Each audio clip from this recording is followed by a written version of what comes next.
প্রায় 40 মিনিট হাঁটাহাঁটির পর আমরা চলে আসলাম আমাদের কাঙ্ক্ষিত রূপসী ঝর্ণাতে। এই ঝর্ণাটা দেখতে খুবই সুন্দর, খুবই মনোমুগ্ধকর। তো চলুন এখন আপনাদেরকে দেখাবো।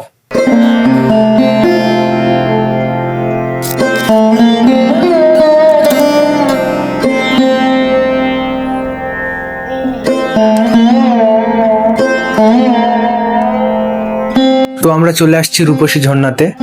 নাও feel this view with music.